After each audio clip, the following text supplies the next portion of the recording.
Frank and the $250 million print job. Nobody on this earth has ever counterfeited more money than I did and better than I did. My name is Frank Bourassa. I'm from a little town called Trois-Rivières. It's in Quebec, Canada. And he's on the verge of making $250 million not legally, but by literally printing the money himself.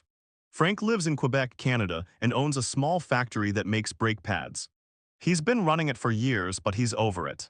So one day he sells the factory and decides there has to be an easier way to get rich. That's when the idea hits him, what if I just make the money myself? So Frank starts researching. He figures if he's going to do this, he might as well go big, and the US dollar is his target. It has strong global value, circulates widely, and is accepted in many countries. Over the next year and a half, Frank dives deep into everything he can find about how US currency is made. He studies the design, the paper, the security features, everything. He even checks government websites for info and learns exactly what kind of paper is used for printing bills.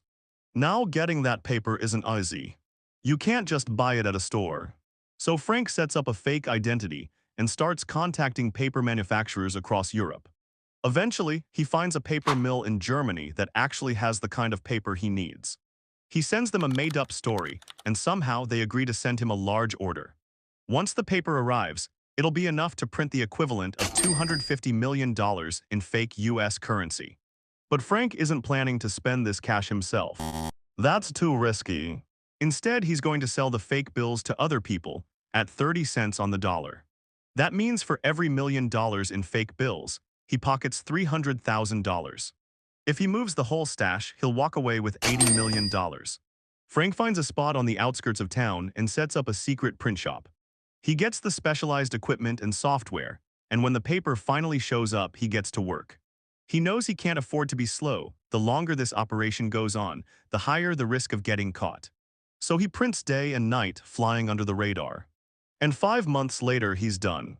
He's got $250 million worth of fake $20 bills stacked and ready to move. Now he just needs buyers. Frank starts lining up clients, people outside the US who are willing to pay for fake money. 4 groups get involved and orders start rolling in. He's selling batches at a time, $1 million worth here, another million there. A few years go by. Frank has quietly moved about $50 million worth of the counterfeit cash. That leaves $200 million still hidden, waiting to be sold. So he decides to expand and look for new buyers. But here are where things take a turn.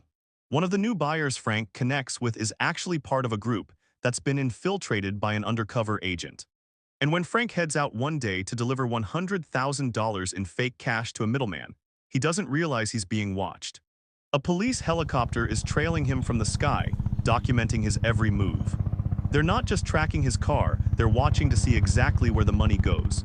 A short time later, Frank's at his girlfriend's house, asleep. Around 5 in the morning, there's loud banging on the front door.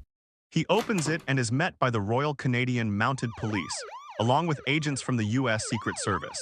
They arrest him on the spot. During the search of the house and his car, investigators find one of his printing presses and nearly $1 million in counterfeit bills, $949,000 in total. He's taken into custody and waits for trial. At first, Frank thinks this is Canada. I'll probably get a slap on the wrist. But then the US Secret Service steps in and makes it clear that they're taking this seriously. They want to extradite Frank to the United States, where he could face up to 60 years in prison for counterfeiting. Frank's not feeling so confident anymore. Luckily, he's hired a smart lawyer, one who catches a detail that might just save him. The lawyer argues that the helicopter surveillance that tracked Frank didn't actually capture video of him physically handing off the counterfeit bills. There's no footage showing the moment of the crime. And based on that, the lawyer says the search warrant used to raid his girlfriend's house wasn't valid. To everyone's surprise, the court agrees. Frank's extradition to the US is blocked. He stays in Canadian custody while investigators scramble to gather stronger evidence. And about 6 weeks later, with no new charges ready to go, Frank is released. But his legal troubles aren't over. Frank still has to face a Canadian court. And when his trial date comes, he walks into court nervous. He's not getting shipped off to the US, but Canadian prosecutors still want to put him away for a long time. As Frank is walking into court, he turns to his lawyer and says, You know, there's still $200 million of that fake cash hidden somewhere, and they never found it. That gives them an idea. The lawyer suggests offering to tell authorities where the remaining counterfeit money is, in exchange for a lighter sentence. Because even though Frank is out, the government is very concerned about that fake money ever hitting the streets. If $200 million in fake bills got into circulation, it could cause major problems. So Frank and his lawyer start negotiating with prosecutors. After some back and forth, they strike a deal. If Frank reveals where the hidden money is, they'll let him go. And that's exactly what happens. Frank takes police to the location, a box truck parked in a hotel parking lot. Inside the truck is the entire remaining stash, neatly stacked bundles of fake $20 bills totaling $200 million. The authorities seize it, and true to their word, they let Frank go. After printing $250 million in fake cash, Frank ends up serving just 6 weeks in jail.